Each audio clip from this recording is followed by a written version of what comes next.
제가 몇 년생인지 아세요? 해방둥이입니다. 해방둥이. 해방둥이니까 어린아이지 아직도. 그래서 해방둥이는 옛날부터 굉장히 인기가 있었어요.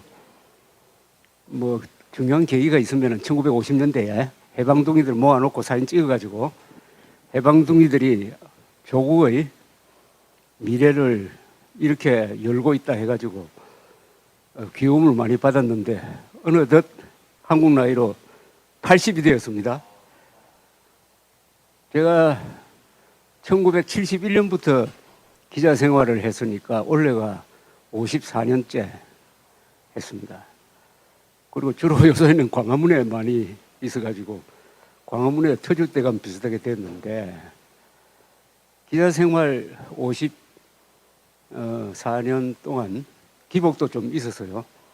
제가 언론사에서 기사로 문제가 돼가지고 불려가서 조사받고 해가 강제 퇴직당한 게 3분이 있습니다. 3번.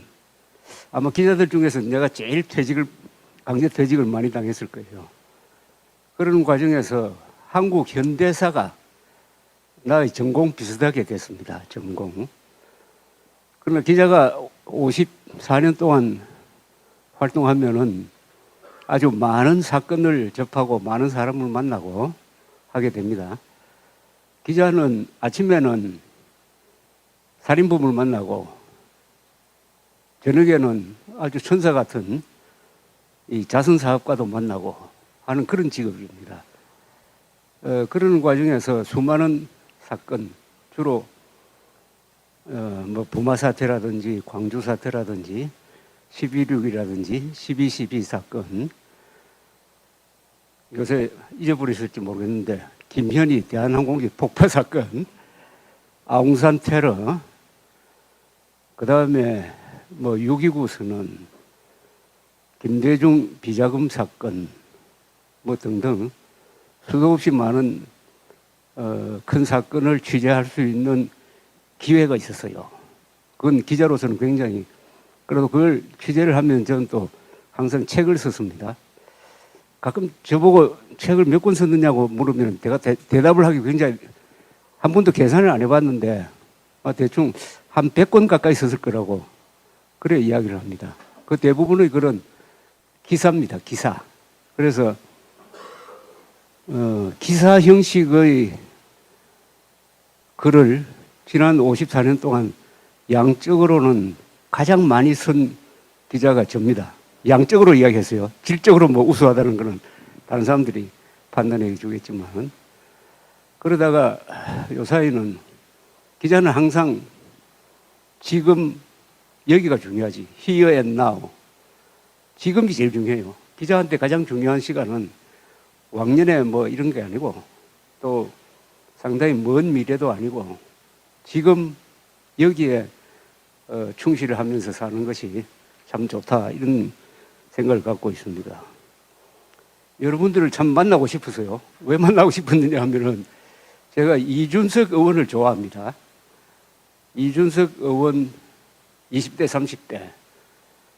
30대가 앞으로 새로운 한국이라는 건 조금 어폐가 있는데 한국을 좋은 나라로 더 발전시키는데 아마 주력군이 될 것이다 하는 그런 생각이 듭니다.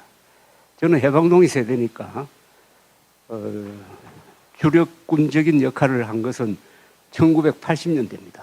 1980년대는 저와 같은, 저는 40대였는데 40대가 만든 연대였어요. 여러분들이 언젠가 기회가 있으면은 1980년대를 제대로 봐야 됩니다. 1980년대 시작은 광주 사태로 시작됐지만은 끝났을 때는 서울 올림픽으로 끝이 났거든. 여러분, 서울 올림픽이 세계 역사를 바꾼 거 압니까?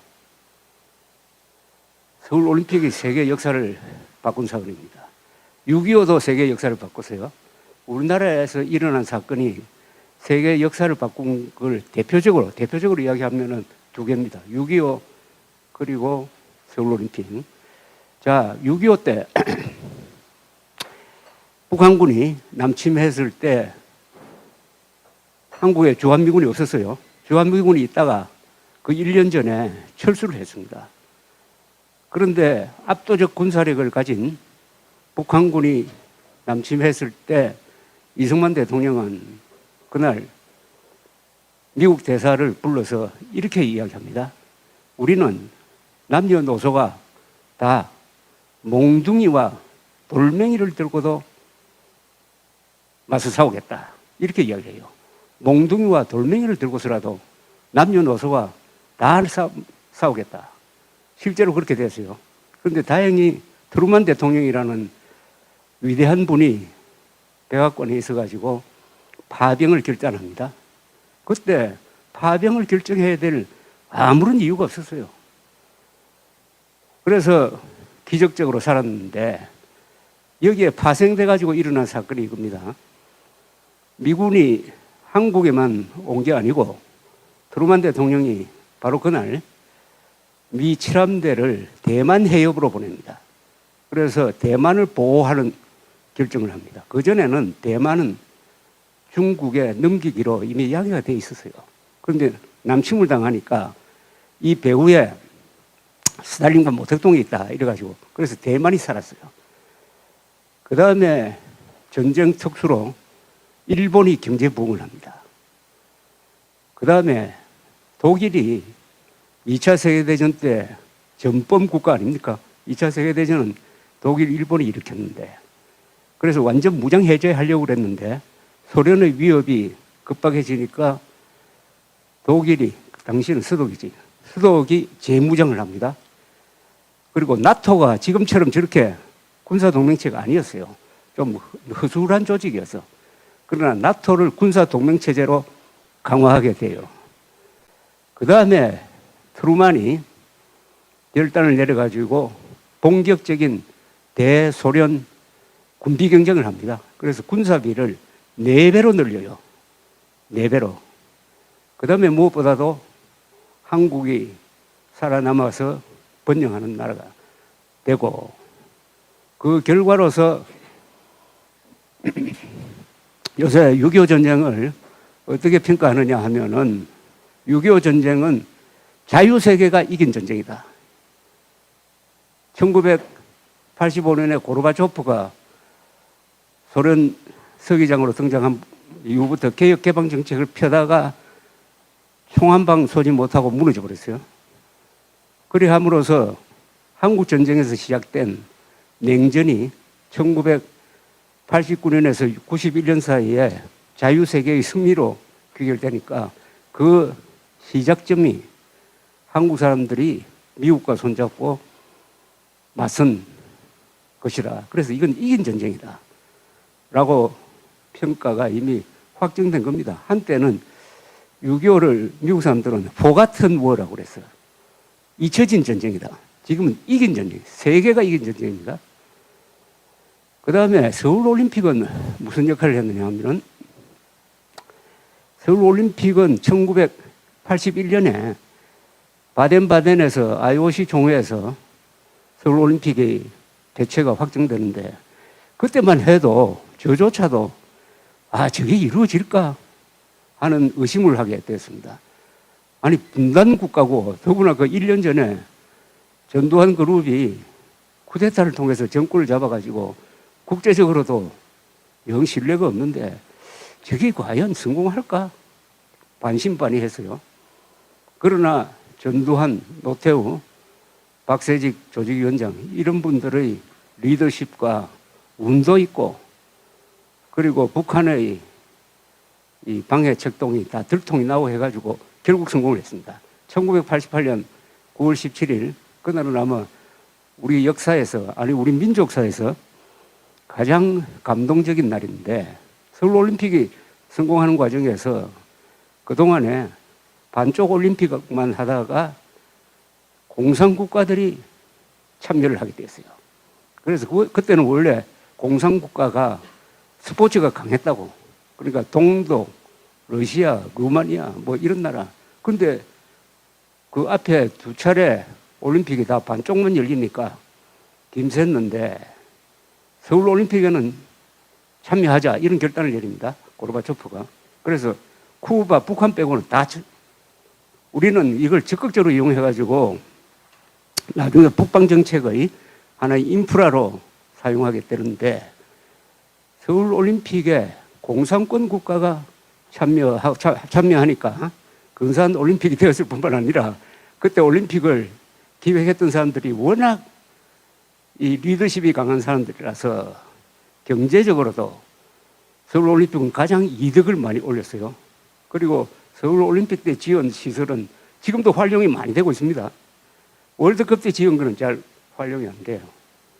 흑자 올림픽이었어요. 서울 올림픽 주제가 알아요? 손에 손잡고. 그것도 한국 사람이 부른 노래로서는 제일 많이 팔렸지.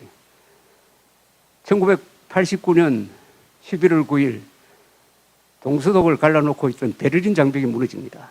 그때 코리아나 그룹이 거기서 해닌핸드를 불렀다고. 해닌핸드라는 가사를 보면은 브레이킹 다운 더 월이란 말이 있어요. 벽을 넘어서 브레이킹 다운 더 월. 바로 브레이킹 다운 더 월. 냉전이 끝나는 그 역사적인 자리에 코리아나가 서울 올림픽 주제가를 불렀다. 이때 동구에서 변화의 물결이 일어나고 있는데 그 사람들이 1988년 한 2주 동안 텔레비전을 통해서 오랜만에 선수단이 참여했으니까 텔레비전을 얼마나 많이 열심히 봤겠습니까? 근데 거기에 비친 서울이 놀라운 도시가 됩니다. 자기들 듣기로는 서울은 독재 국가고 뭐 거지들이 넘치는 국가로 알았는데 너무나 도시가 깨끗하고 경기 진행도 잘하고 또 사람들은 친절하고 이래서 생각이 완전히 바뀌어 충격을 주었다고 그래요. 어떤 충격을 주었느냐? 우리는 뭐냐 이거. 우리는 한국보다도 먼저 자본주의를 발전시킨 나라인데 우리는 뭐냐 하는 문제의식을 심었다는 겁니다. 동구 공산권 주민들에게. 그게 바로 그 다음에 88년 다음이 89년인데 89년에 동구 공산권이 차례로 무너지거든. 헝가리, 폴란드, 마지막에는 루마니아. 그것의 결정적인 계기가 되었다는 이야기를 합니다. 그 다음에 우리 전두환 노태우 정부는 서울올림픽의 경험을 살려가지고 북방정책을 펴요. 그래서 우리가 과거에 갔다 왔다 하지도 못했던 나라들과 다 수교를 하죠. 수교.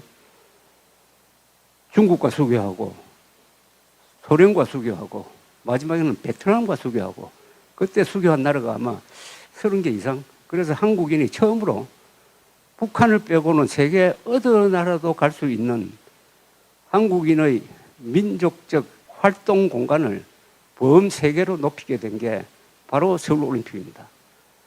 6.25는 세계를 지켰고 서울올림픽은 공산주의를 무너뜨리는 결정적인 계기를 작용했는데 이런 이야기가 교과서에 실려야 되는데 교과서에 그렇게 적은 거 못 봤죠. 우리나라 이 종북 좌파 세력은 우리나라가 잘 된 거를 그냥 못 보는 사람들이야. 그걸 깎아내리고 하다가 보니까 자부심으로 삼아야 될 것을 항상 부끄러운 걸로 만드는 데는 선수입니다. 대한민국의 지난 70여 년의 발전은 저는 이렇게 표현합니다. The greatest story ever told. 가장 위대한 이야기. 인류 역사상 가장 위대한 이야기죠. 거기에 대해서는 더 설명이 필요 없을 겁니다. 다 동의할 거로 알아요. 그런데 종북 좌파 세력의 역사 깎아내리기 플러스 한국 보수 세력의 나태, 게으름 이런 게 합쳐져 가지고 The greatest story ever told가 The greatest story never told가 됐어요. Never told. 아무도 이야기해 주지 않는 가장 위대한 이야기가 되어버렸어요. 그래서 개혁신당이나 여러분들이 해야 될 일 중에 하나가 바로 우리 이 역사를 있는 그대로 기록하는 겁니다. 그것은 저는 한국 현대사와 관련된 책을 그렇게 많이 썼으니까 저 나름대로는 내가 할 역할은 다 했다고 보지만은 앞으로 우리나라 이 현대사를 제대로 알게 되면은 다 여러분들 가슴에 고동이 칠 거라고 굉장히 뿌듯하게 생각할 거고, 아, 우리 선배들이 이렇게 힘을 썼구나, 이렇게 노력했구나 하는 감동의 눈물이 안 날 수가 없다고 생각합니다. 또 하나 있죠. 우리 민족사에서 가장 영광된 시절인데 이것도 공산주의자들이 의도적으로 깎아내리는 시대가 있습니다. 그게 뭔지 알아요? 그게 신라의 삼국통일이에요. 신라의 삼국통일을 괜히 외세를 뭐 도입해가지고 외세와 손잡고 백제고구려를 멸망시켰다. 그래서 만주를 뭐 잃었다. 이런 식으로 가르치는데 신라의 삼국통일은 대한민국의 발전 못지않는 위대한 역사입니다. 신라의 삼국통일은 당시에 가장 작은 신라가 좋은 지도자를 만나가지고 김유신, 문무왕, 김춘추 이 사람들을 지도하에 또 화랑도라는 뒷받침도 있고 호국 불교도 있고 해가지고 당시에 최대 강국인 당나라와 손을 잡습니다. 당나라. 중국 역사상 최대 강국입니다. 제국이지. 손잡고 나당 동맹을 만들죠. 나당 동맹 학교에서 배우죠. 나당 동맹의 공로자가 누구죠? 나당 동맹을 만들어낸 사람이 누구죠? 그렇지. 김춘추. 우리나라 역사상 가장 위대한 외교관 두 사람이 있지. 나당 동맹을 만든 김춘추, 태종무 열왕. 그 다음에 한미동맹을 만든 이승만이지. 이승만. 두 사람이 가장 위대한 세계 최강대 국가 손을 잡습니다. 고구려는 세계 최강대 국가 싸웠어. 세계 최강대 국가는 친하게 지내야 돼요. 싸우면 안 돼. 그래서 백제 고구려를 멸망시킨 다음에 이 당나라가 신라까지 먹으려고 했거든. 13만 군대를 보내가지고 신라가 백제 고구려를 멸망시키는데 도움을 주면 그게 공짜로 그러겠어요? 당나라가 무슨 자선단체가? 그 다음에 본색을 드러내가지고 신라마저 먹으려고 하니까 신라가 그때 김유신은 그때는 태종무 열왕이 죽고 김유신 문무왕 두 사람이 이끌 때인데 고민을 했겠죠. 당나라와 싸워야 되는데 이 당이 우리를 도와준 나라인데 어떻게 부모와 같은 나라와 싸울 수 있겠느냐 하는 고민을 했을 겁니다. 싸움 포기하고 당나라 지배체제로 들어가면은 우리가 그래도 1등 대접은 안 받겠느냐 이렇게 했을 수도 있어요. 그러니까 평화냐 전쟁이냐의 선택의 기로에 몰렸습니다. 그게 언제부터냐? 668년 660년에 백제 멸망, 668년에 고구려 멸망. 그때 신라 지도부가 전쟁을 선택을 했어요. 전쟁의 상대는 당나라예요. 당나라의 최고 전성시대입니다. 당고종 시절. 그래서 7년 동안 싸웠어요. 그걸 역사에서 뭐라고 기록합니까? 나당전쟁이거든. 나당전쟁에서 이겼단 말이야. 신라가 이겼단 말이야. 신라가 최강대국을 상대로 해가지고 7년 동안 싸워서 육지에서 싸우고 바다에서 싸우고 해가지고 마지막에는 기벌포라는 서해안에서 해전을 통해서 이김으로써 676년에 무슨 일이 일어나죠? 676년에 평양에 있던 안동 도호부를 만주로 물리잖아요. 그럼으로써 한반도가 한민족의 차지가 된 거라. 한반도가. 이런 거 감동적이지 않아요? 감동적이지 않습니까? 그때 활약했던 사람이 어떤 사람들이냐 하는 것은 삼국사기를 읽어봐야 돼요. 삼국사기의 앞에는 왕의 기록이 쭉 나옵니다. 그 뒷부분에는 열전이라는 부분이 있어요. 열전. 열전에는 삼국시대 때 활약했던 왕이 아닌 사람들, 열전에 제일 먼저 나오는 사람이 있어요. 그게 누구겠어요? 삼국사기 열전의 제1번 그 사람은 김유신. 다른 사람 기록은 한 페이지 정도인데 김유신에 대한 기록은 수십 장이에요. 상중하 이래 돼가지고 김부식이 삼국사기를 만들었죠. 쓸 때 김유신이 가장 위대한 사람이다 하는 평가를 한 거죠. 그래서 우리가 알고 있는 김유신에 대한 정보가 참 많아요. 그건 단편 소설 정도니까. 그래서 여러분들에게 꼭 삼국사기를 읽으라고 권합니다. 그리고 좀 재미없다고 생각하면 10점부터 읽으시라고. 10점부터. 제일 먼저 김유신 이야기가 나오니까 김유신 이야기를 읽으면은 아마 저도 그런 경험을 했지만은 내가 한국인으로 태어난 게 자랑스럽다는 걸 느끼게 되는 겁니다. 그런데 여러분들이 꼭 읽어야 될 책이 삼국사기입니다. 기독교 신자가 성경 안 읽고 뭐 이야기할 수 있습니까? 한국인이 삼국사기 안 읽고 지식인 행세를 하면 안 되지. 왜냐? 삼국사기에는 우리 2000년 역사에서 1000년의 역사가 거기 적혀 있다고. 그런데 굉장히 재밌어요. 근데 아마 배울 때 삼국사기는 김부식이 사대주의적 관점에서 썼다는 그런 좌파적 해석에 가로막혀가지고 그 좋은 책을 안 읽는 사람들이 많아요. 그러나 삼국사기 재밌고 그걸 읽으면은 오늘의 대한민국을 보는 눈이 생긴다고.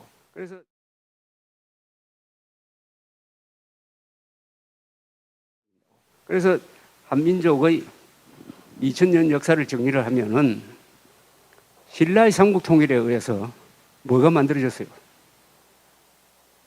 그렇죠. 아주 정확하게 하시네. 신라의 삼국 통일에 의해서 한민족이 만들어진 거라고.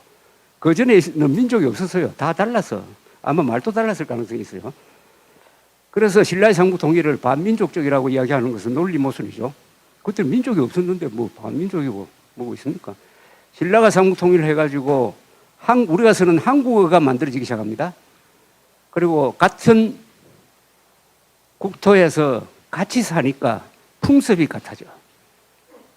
그렇게 되니까 우리가 남이가 하는 민족의식이 생기게 됩니다.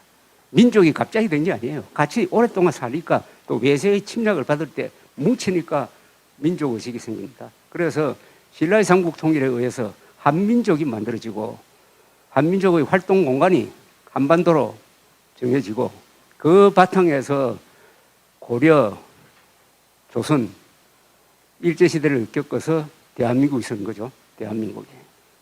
그래서 대한민국의 건국은 또 과거 역사와 결정적으로 다른 게 하나 있죠. 뭡니까? 과거는 다 왕조 국가죠. 그러나 대한민국은 선거를 통해서 만들어진 국민국가란 말이에요. 네이션 스테이트. 선거를 통해서. 완전히 다르지.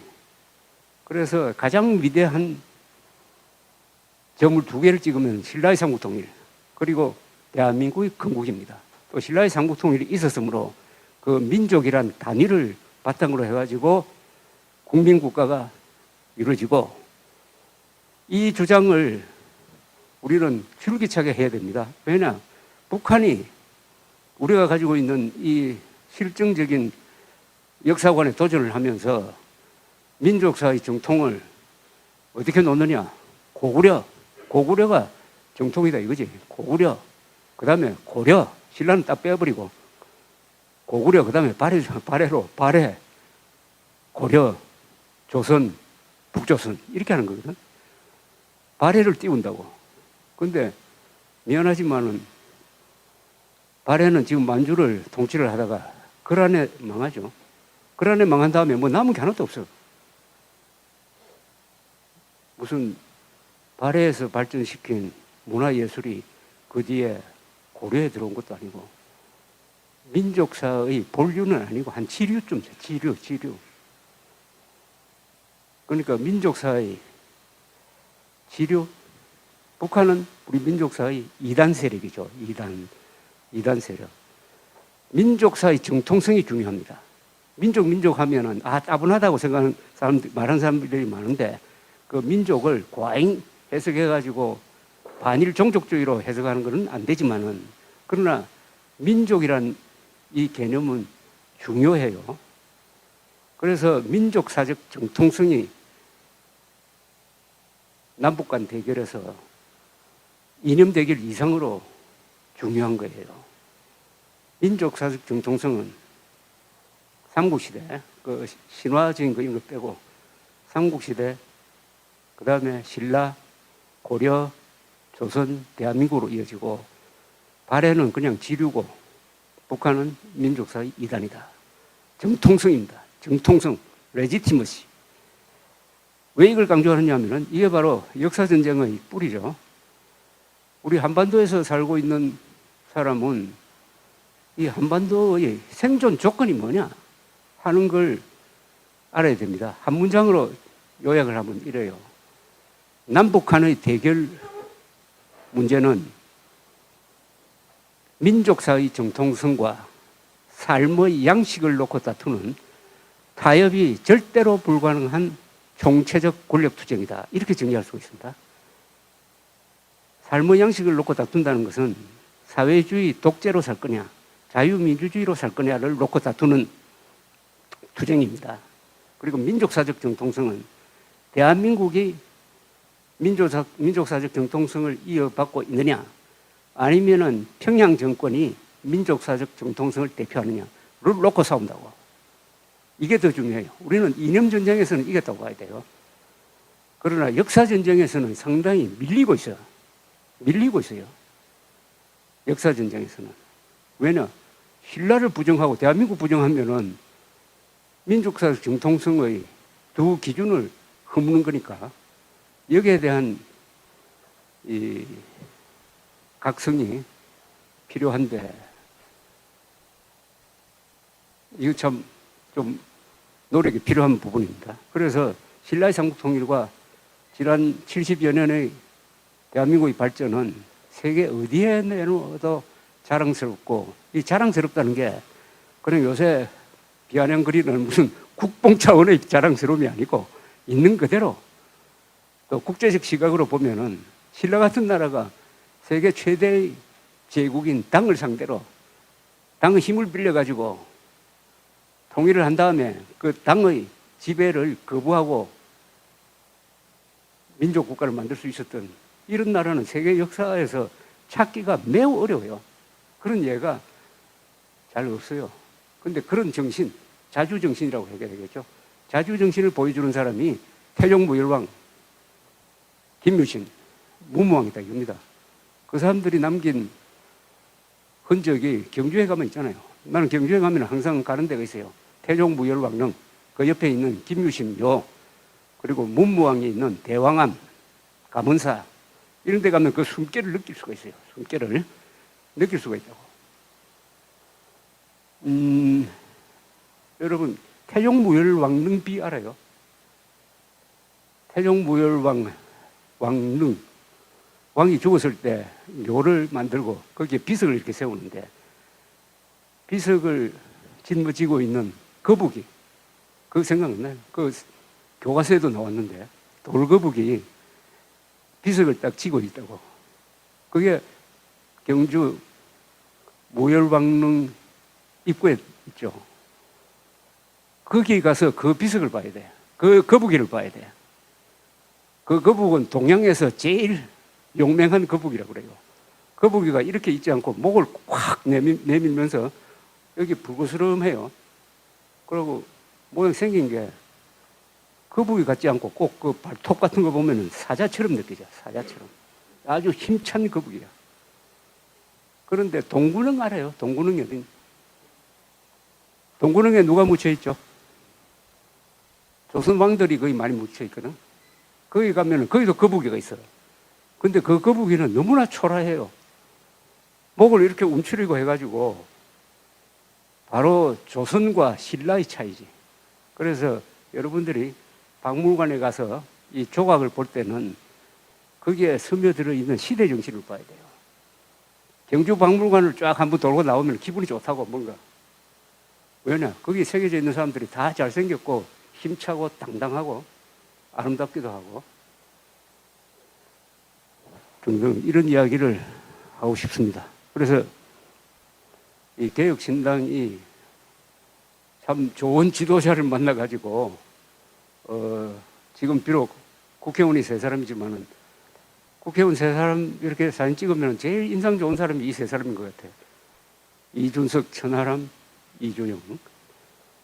오늘도 나는 이준석 의원이 우리나라에서 말과 글을 제일 잘하는 사람이야. 내가 말과 글로 먹고 사는 사람 아닙니까?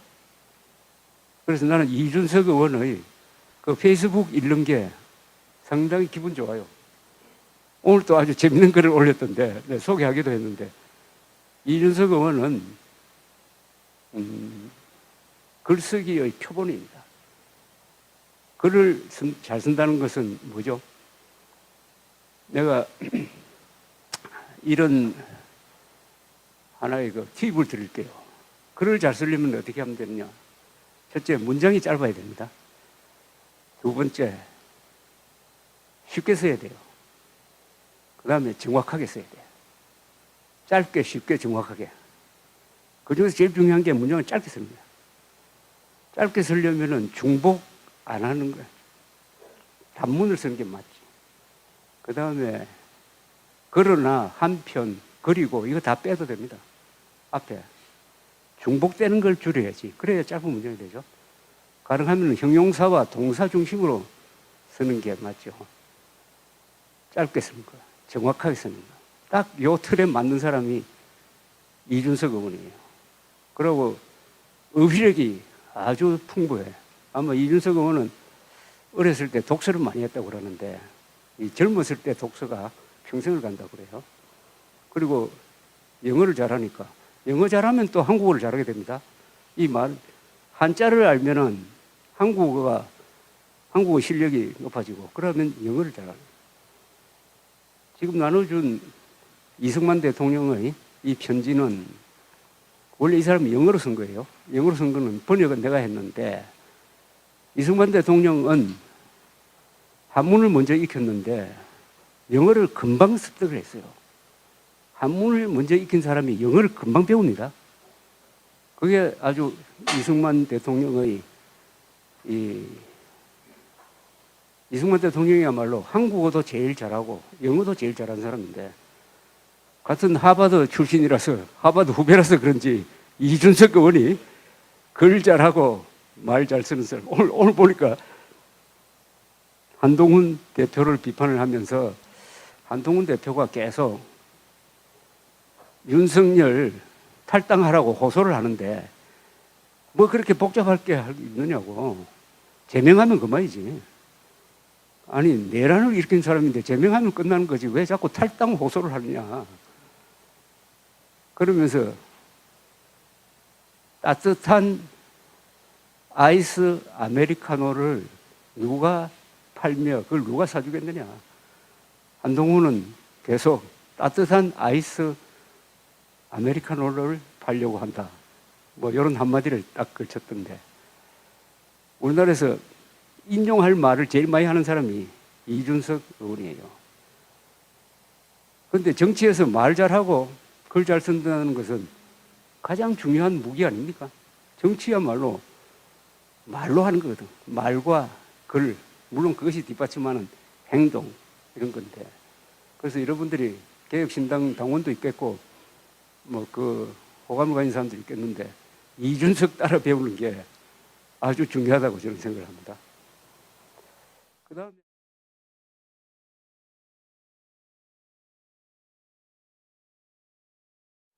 또 하나 부탁드리고 뭐 다른 자리에 가서는 이런 이야기 안 하는데 여기 계신 분들이 아마 한자에 약할 것으로 봐요. 한자. 우리 보수 세력이 잘못한 게 많아요. 그래서 이 지경까지 왔는데 제일 잘못한 거 하나를 꼽으라면 나는 한글 전용어로 간 게 제일 큰 실수예요. 한자를 포기한 거. 이거는 저도 책임이 있습니다. 제가 언론사에 있었으니까. 신문에서 한자를 쓰지 않으면서 한국인의 어휘력이 떨어졌어요. 그리고 동시에 교양이 떨어집니다. 정확한 말을 쓰는 것, 품위 있는 말을 쓰는 게 교양인의 자격 아니겠어요? 교양인. 말이 상스러워지고 요새는 양아치처럼 되고 거짓말쟁이가 되고 이게 다 한글 전용의 폐해입니다. 한글 전용의 폐해. 우리나라 말은 70%의 단어는 한자로 써야 정확하게 전달이 된다고. 가수분해는 한자로 써야지. 그래야 어떤 물체에 물을 들이부어 가지고 일어나는 반응 이렇게 저절로 이해가 되잖아요. 실사구시 한글로 써놓고 실사구시 백날 외워보라고. 실사구시 뜻을 제대로 아는가? 한자로 쓰면 되잖아요. 실이 뭐예요? 실은 현실이거든, 현실. 그건 사실. 구할 구자, 추구한다. C는 올바른 방향. 실사구시는 현실과 사실을 바탕으로 해가지고 옳은 방향을 찾는다는 겁니다. 실사구시. 현실과 사실을 바탕으로 해가지고 옳은 방향을 찾는다. 이게 중국 고전에서 나온 말이지만은 저는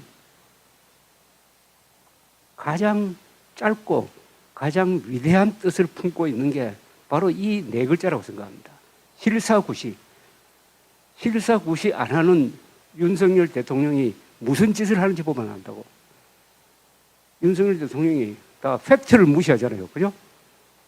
사실을 무시하는 거라. 또 현실을 무시해.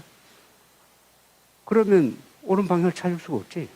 의료 대란, 5분의 계엄령 선포한 거 보면 다 이게 현실과 사실을 무시하다가 저런 실수를 하는 거 아닙니까? 실사구시. 그런 단어가 한자에 무수히 많지. 무수히 많아요. 한글 전용으로 감으로써 그 지혜의 보고를 우리가 잊어버렸어요. 한글이야 세계에서 제일 단기간에 배울 수 있죠. 근데 배운다는 게 뭐예요? 읽는 걸 배우는 거 아닙니까? 뜻을 배우는 건 아니잖아. 뜻을. 어디 간판 보면 아성이라고, 무슨 그 중국집에 아성이라고 써놨다고. 아성이라고 한글로 써놨다고. 그럼 무슨 뜻입니까? 아무 뜻도 없지 뭐. 그럼 아무 뜻이 없으면 그게 문자입니까? 아무 뜻도 없는 걸 소리라 그래, 소리. 또는 암호라. 한글 전용으로 감으로써 70%의 한국어를 암호로 만들어버렸어요. 암호. 또는 소리로 만들었어요. 한국어가 망가져버렸어요. 세계에서 문맹률이 가장 높은 나라가 한국입니다. 문맹률이 몇 %냐? 한자 모르는 사람 한 70% 된다면은 문맹률이 70%야. 문맹률이 70% 되는 사람들이 뭐 메시지 이런 건 잘하는데 정작 중요한 과학적인 문제, 계약서, 학문적인 거 이런 걸 따지고 들면은 안 되지. 그쪽 부분은 문명인데, 문명. 내가 이 이야기를 하는 과학적 근거가 있어요. OECD에서 한 10여 년 전에 이런 조사를 했어요. 아주 광범위한 조사를 했는데 가입한 나라의 문자 해독률, 문해력, 그 다음에 뉴머러시라고 그래가지고 숫자를 이해하는 능력, 그 다음에 컴퓨터를 통해서 문제 해결하는 능력을 연동시켜서 딱 조사를 했더니 첫째, 중요한 법칙이에요. 문해력이 높으면은 문자 해독력이 높으면은 수치에 대한 이해도도 높고 컴퓨터를 통한 문제 해결 능력도 높아지고 따라서 소득이 높고 오래 산다. 출발점이 의료력이에요. 의료. 근데 한국은 그 조사 대상 국가 중에서 고급 문서 해독력은 세계에서 꼴찌. 고급 문서 해독력은 꼴찌예요. 뭐 만화 읽는 거, 뭐 이런 소설 읽는 거는 한 중간쯤인데 1등은 어디냐? 일본입니다. 일본. 일본이 문자 해독력에서 1등, 2등이 스웨덴이에요. 스웨덴. 그러니까 한글 전용으로 감으로써 한국 사람들의 분별력이 무너지는. 분별력이라는 게 뭐예요? 뭐가 참이고 뭐가 거짓이냐를 가르는 게 분별력입니다. 그 다음에 또 있죠. 선과 악을 가르는 거죠. 그 다음 또 하나 있어요. PR을 가르는 겁니다. 누가 우리 편이고 누가 적이다. 이게 어휘력이 약해지면은 그 능력이 약화된다고. 무엇보다도 언어가 상스러워지고 정확하지 않고. 이래 되면 어떻게 되느냐?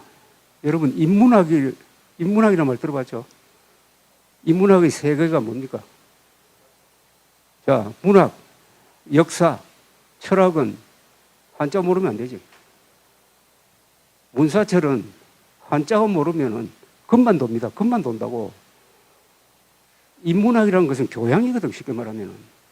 인간의 교양의 터전을 만드는 게 인문학인데, 이 한자를 모르면은 이 세 분야가 내려앉아. 그러면은 어떤 인간이 만들어지느냐? 어떤 인간이 만들어지느냐? 분별력이 약한 사람, 교양이 없어가지고 말이 부정확하고 욕설을 많이 하는 사람, 그리고 무엇보다도 피아를 구분하지 못한 사람, 이런 사람이 되는 거거든요. 그런데 다행히 요새 AI라든지 뭐 컴퓨터 이런 게 나왔기 때문에 우리 시대처럼 한자를 그렇게 힘들여서 배우지 않아도 되는 시대에 왔으니까 이 문제를 어떻게 해결할 거냐 하는 겁니다. 그 다음, 나는 이게 가장 큰 문제라고 생각해요. 가장 큰 실수야. 그런데 부끄럽게도 조선일보 등등 이런 보수 언론이라는 이 사람들도 결국 한겨레 신문이나 이런 데서 시작한 한글 말살, 한글 전용에 넘어가서 다 한글 전용 쪽으로 가버렸다고. 왜 그러냐? 한글 전용으로 가면 편하거든. 편해요. 사람이 편한 쪽으로 가면은 그렇게 망가지는 수가 있습니다. 그 다음에 또 하나, 명문고등학교를 없애버린 거예요. 박정희 때. 명문고등학교. 인제는 대학교보다는 명문고등학교에서 양성되는 경우가 많아요. 감수성이 풍부한, 순수할 때, 그때 3년의 경험이. 그 명문고등학교를 없애버려서. 이것도 엘리트를 만들어내는데 결정적인 장애가 됩니다. 박정희 대통령이 잘못한 게. 그 다음 또 하나 있어요. 한국 사람들은 자주국방 의지가 실종돼 버렸어. 왜 그렇습니까? 왜 한국 사람들이 신라호 삼국 통일할 때 있었던 그 자주정신이 왜 사라졌죠? 왜 대한민국은 북한 핵에 대해서 두려워하는 사람이 거의 한 사람도 없어. 그걸 자기 문제로 생각하는 사람이 없어. 대통령은 뭐 좀 다르겠지만 대통령 빼고 북핵 문제에 대해서 진짜로 걱정하는 사람이 있어요. 왜 그래 됐습니까? 왜 이렇게 됐어요? 우리는 이스라엘처럼 살아야 되는데 왜 이렇게 됐느냐 이거예요. 한번 물어보세요. 왜 그렇게 됐죠? 왜 우리가 자주국방 의지가 이렇게 약해졌죠? 그렇지. 한미동맹 때문이라고. 한미동맹이 좋기만 한 게 아니지. 이 세상에서 좋기만 한 거는 아무것도 없어요. 좋으면 반드시 나쁜 게 있다고. 한미동맹의 부작용이 있습니다. 그게 우리 국민들을 무책임하게 만들고 비겁하게 만들고 해서 우리는 이스라엘처럼 살아야 되는데 저 어디 남태평양에 있는 무슨 피지나 말이지 이런 식으로 살고 있다고. 그러면 행복할 것 같죠? 아니, 그거 참 약은 사람이네. 구전 일은 다 미군한테 맡기고 북한이 핵무장 해도 미국 핵 빌려서 쓰면은 핵우산 쓰면 되니까 참 한국 사람들 똑똑하네. 이렇게 생각하겠지. 반면에 스위스는 세계에서 핵폭탄 맞을 가능성이 제일 낮은 나라인데 스위스는 국민 전체가 들어갈 수 있는 방공호를 다 만들었거든. 그러면은 스위스 사람은 바보 천치고 한국 사람은 참 똑똑하다. 이게 맞을까? 이게 맞을까? 맞는지 안 맞는지는 김정은이가 쏘는 핵폭탄을 맞을 때 알게 되겠지. 김정은이 쏘는 핵폭탄을 맞고 한민족이 사라졌을 때 스위스 사람들은 뭐라고 그럴까요? 역시 운에 기대가지고 살면 저렇게 된다. 우리처럼 이렇게 준비하는 사람들이 살아남는다. 이렇게 이야기하지 않을까요? 북한에는 오늘 밤이라도 김정은이가 핵미사일 발사 볼탄 누르려고 할 때 북한에서 말릴 사람이 있습니까? 남한에 막을 방법이 있어요? 없죠. 없다고. 수도권에 미사일 방어막 만들려고 했더니 문재인 세력이 못 만들게 했잖아요. 안 만든다고 또 중국에 약속까지 했잖아. 그러면 우리는 지금 뭘 믿고 삽니까? 완전히 하루하루가 한국 사람들은 도박이야, 도박. 오늘 밤에 김정은이 안 속였지? 하는데 도박을 걸고 하루하루를 아주 행복하게 살고 있다고. 행복하게 살고 있는데 역사가 중요한 게 바로 이겁니다. 역사는 그렇게 사는 사람한테 계속적으로 행운을 주지는 않는다. 그래서 이것도 주한미군 때문이라고 하면 미국에 좀 미안한데, 자주국방 의지 실종, 한자 안 배우고 인류 고등학교, 명문고등학교 없애버리고, 그 결과로서 한국에는 국가 엘리트가 실종되었다. 각 분야의 엘리트는 많아요. 각 분야, 뭐 축구 잘하는 사람도 있고, 뭐 IT 잘하는 사람도 있고, AI 잘하는 사람도 있는데, 한국에서 부족한 사람이 국가적 엘리트입니다. 국가 엘리트가 누구냐 하면 바로 이승만, 박정희 같은 사람이죠. 정주영, 이병철 같은 사람. 국가 전체를 생각하는 사람. 그걸 먼저 생각하고 자신의 개인적 이익이나 그거보다는 어떻게 하든지 국가를 위해서, 민족을 위해서 할 거니 하는 생각을 하는 사람이 국가 엘리트라고 그래요. 국가 엘리트. 국가 엘리트는 교양이 있어야 됩니다. 인문적 교양이 있어야 되고, 국가 엘리트는 인생관 중에서도 특히 사생관, 살고 죽는 게 이게 뭐냐? 살고 죽는 게 뭐냐? 하는 데 대한 깊은 고민을 해본 사람이 국가 엘리트가 돼요. 국가 엘리트가 멸종됐다고 하면 좀 잔인한 이야기겠지만 잘 보이지 않아. 보이지 않는다는 것은 어디서 알 수 있느냐? 그 국가 엘리트가 모여있는 동네가 정치 분야거든. 정치에서 뛰고 있는 사람 중에서 저 사람은 뭔가 달라. 뭔가 크게 보는 사람이야. 뭔가 멀리 보는 사람이야. 멋진 사람이야. 국가 엘리트는 상당히 남자는 남자답고 여자는 여자답고 해서 미학을 가진 사람입니다. 미학. 보수가 미학을 잃어버렸어. 미학은 멋지게 보이는 거예요. 영웅같이 보이기도 하고 비장하게 보이기도 하고 장엄하게 보이기도 하고. 저는 박정희 대통령 전기를 쓸 때 이런 제목을 붙였어요.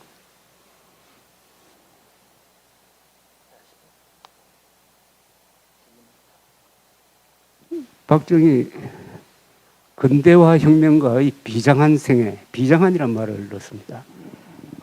김유신에 대해서는 뭐라고 하느냐? 장엄한 생애라고 해요. 장엄한. 김유신은 자기 이룰 걸 다 이룬 사람이거든. 장엄한 생애, 오래 살았고 79가지. 박정희 대통령은 62세에 돌아가셨는데 비장한 생애. 비장하든지 장엄하든지 그거는 멋진 거라고. 멋지게 보이는 사람. 우리가 찾아야 될 게 이 보수의 미학입니다. 보수의 미학을 찾아야 돼. 그것은 인문적 교양에서 나와요. 문학은 인간의 신면을 들여다보는 거고, 역사는 문명의 발전사고, 철학은 세상의 원리를 가르쳐 주는 거예요. 그리고 여기에 두 개를 덧붙여야 되겠죠. 예술, 그리고 스포츠. 요걸 두루두루 갖춘 사람이 크게 된다 이거죠. 우리가 삼각형을 좀 높게 하려면 밑변을 길게 해야 되잖아요. 밑변을 길게 하는 게 이게 교양이라고. 그러면 자연히 꼭지점이 이렇게 올라가니까, 여러분들은 젊으니까 또 우리 세대가 갖지 못한 걸 갖고 있으니까 하여튼 보수의 미학이든지 뭐 남자의 미학이든지 여자의 미학이든지 이 미학에 대해서 좀 생각해 보시기 바랍니다. 멋지게 보이는 거.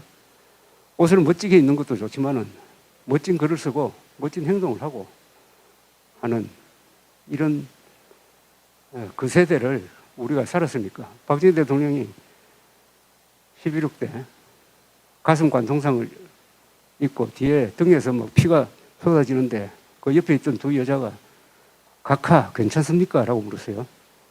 이분이 뭐라고 했어요? 난 괜찮아라고 했어요. 난 괜찮아가 무슨 뜻이냐고 그 옆에 있었던 여자한테 내가 물었어요. 신재순이라고.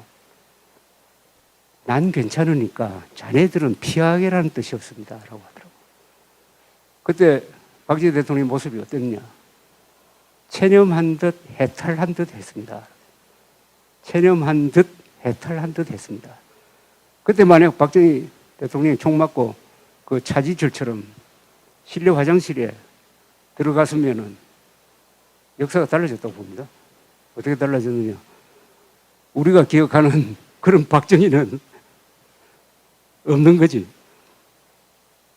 박정희에 대한 좋은 생각이 무너지는 거죠. 마지막 모습이니까. 제가 난 괜찮아 세대, 비슷한 세대거든. 우리 삼촌 아버지가 난 괜찮아 세대였다고. 난 괜찮아 세대. 오늘 뭐 별로 안 남았네요. 10분밖에 없으니까 혹시 질문할 거 있으면은. 질문하기 전에 아까 저랑 사적으로 나누신 것들을 한번 공유하고 싶어가지고 그 계엄군이 왜 성관위에 갔을까에 대한 거를 한번 제가 시작하기 전에 한번 같이 고민해보자고 잠깐 말씀드렸거든요. 그래서 그거에 대한 선생님의 생각을 한번 들려주시면 학생분들도 좀 도움이 될 것 같습니다. 내가 궁금하게 생각하는 거 있어요. 계엄군이 국회 들어온 비슷한 시간에 선관위에 갔다고, 선관위 사무실, 중앙선관위인가 뭐 하여튼 선관위 사무실에 갔다고 그래요. 그 지금까지 미스테리야. 여러분들 한번 알아보세요. 선관위에 왜 갔을까요? 부정선거 증거 찾으러 간 거 아닌가? 나는 그렇게 생각해요. 선관위에 왜 갔을까? 요새 부정선거 음모론자들이 윤석열, 김건희 두 사람 옆에 많이 붙어 있는데 그 사람 영향을 받아가지고 선관위 무슨 서버를 압수하면 거기서 어마어마한 부정선거의 증거가 나올 것이다. 그래서 이 판을 확 뒤집을 수 있다. 그런 이야기를 한 거 아닐까 하는 게 그건 내가 지금 가지고 있는 그냥 순진한 기자로서의 의문이에요. 그거 한번 알아보시라. 더구나 이준석 개혁신당 의원은 부정선거 음모론자들하고 싸운 사람 아닙니까? 싸워가지고 어떻게 보면 이 보수를 지키는 사람인데 왜 선관위에 갔을까? 이 선관위는 언제 만들어졌느냐 하면은 1963년에 만들어졌어요. 60년에 4.19가 나가지고 부정선거로 이 이승만 정권이 무너진 다음에 선거를 공정하게 해야 된다 해가지고 중앙선관위를 헌법기관으로 만들어서 아주 독립시킨 다음에 지금까지 61년이 흘렀는데 조직적인 부정선거는 한 번도 없었다고. 그 뒤에 전두환 때도 박정희 때도. 그래서 한국의 선거관리는 정확하게 한다. 그래서 선거관리는 선거 결과에 대해서는 다 승복한다. 2022년 3월 10일 새벽에 20여만 표 차이로 윤석열 당선이 확정되기 전에 이미 이재명은 거기에 승복하는 연설을 했거든. 그리고 외국 기자들이 놀라더라고. 특히 트럼프에 비교해가지고. 이런 선관위라고. 그래서 음모론자들이 계속 선관위를 공격하는 것은 대한민국의 국제적 신인도를 낮추는 아주 나쁜 짓입니다. 그런데 그런 사람들의 영향을 받은 게 아닐까. 만약 그게 사실이라면 그건 심각한 문제지. 어떻게 보면은 계엄령을 핑계에 부정선거 음모론자들 호기심 충족시키기 위해서 한 건지 아니면 의사들 때려잡기 위해서 한 건지. 그래서 그것도 여러분들이 한번 알아보시고 컴퓨터 다 가지고 있으니까 그거 가지고 막 찾으면 거기서 뭐가 나올 겁니다. 그래서 개혁신당에서 한번 정식으로 문제 제기를 한번 해줬으면 어떨까 하는 그런 생각을 합니다. 또 질문 있습니까? 그래서 시간 관계상 한 분만, 죄송하지만 한 분만 받도록 하겠습니다. 아까 손 드셨으니까. 예. 강의 잘 들었습니다. 기자님께서 그 영웅으로 김유신, 이승만, 박정희 등을 제시해 주셨잖아요. 그 기자님의 생각에 역사를 만드는 건 민중 쪽인지 아니면 영웅 쪽인지 어느 쪽에 더 가까운다고 생각하는지 궁금합니다. 그건 뭐 영원한 논쟁거리인데 톨스토이가 전쟁과 평화에서 쓴 그런 역사관은 이 영웅의 역할을 좀 상황을 더 이렇게 중시하는 그런 건데 저는 오히려 이 지도자의 역할을 좀 높게 보는 편입니다. 지도자의 역할이 특히 이 나라가 성숙되지 못하고 작은 나라일수록 발전이 좀 더딘 나라일수록 개인의 역할이 크지 뭐 그 결정적이라고 해야 될지는 모르겠지만 그렇게 생각해요.